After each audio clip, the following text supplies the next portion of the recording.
Morning, St. Peter's. Welcome to day 39, signs and speech. We get up to Paul's speech before the Sanhedrin.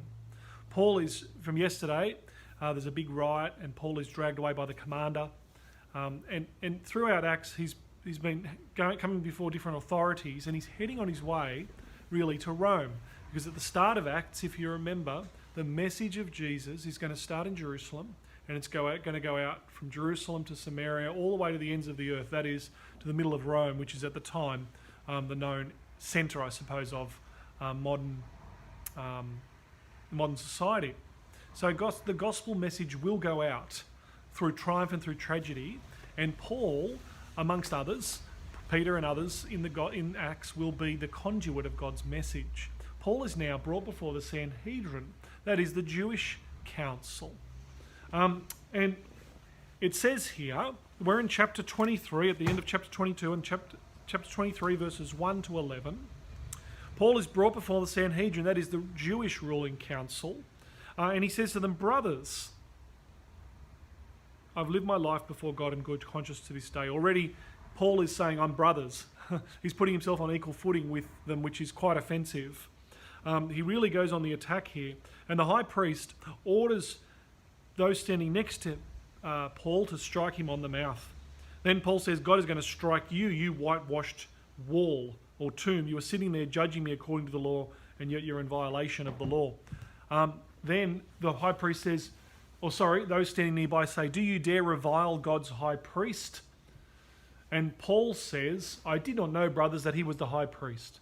For it's written, you must not speak evil of your people." Paul, indeed, some people say here, Paul wasn't sure about whether this high priest, maybe Paul was a bit blind, he did have a thorn in his flesh, and so on. But Paul, I think, actually knows who this is. He's called himself brothers at the very start of the speech, and now he's struck the high priest, and people have had a go at him, and he's basically saying, "I didn't know he was the high priest." In other words, he doesn't act like the high priest. This is not really a high priest. He's being sarcastic, because Ananias is known for being corrupt.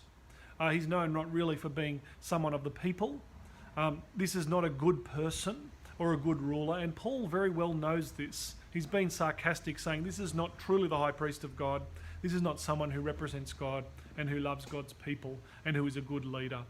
And then Paul goes on the offence and says, "I notice there are some of you who are Pharisees here and Sadducees," and he basically says, "I'm being thrown into jail here for giving the hope of the resurrection."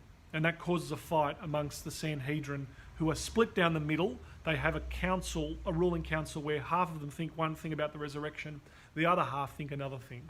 And so Paul causes chaos. On all of this speech, Paul causes chaos, and his strategy is quite clever. And you might think, what is he doing? And is this ethical? And what's the right thing here? But at the end of it all, when he's taken away, in verse 11, the following night, the Lord Jesus stands by Paul and says, "Have courage, for as you have testified about me in Jerusalem, so you will testify in Rome." Paul's goal is to bring the gospel all the way through the known world to the ends of the earth, or to the centre of the earth, really, at Rome. And along the way, he's going to bring the gospel of Jesus, and he realises before the Sanhedrin that nothing's going to be brought up here. There's no purpose in this. And he ends up bringing the gospel to the ends of the earth. We'll see where he ends up next, but that's today. You might like to read Acts 23, verses 1 to 11. See you tomorrow.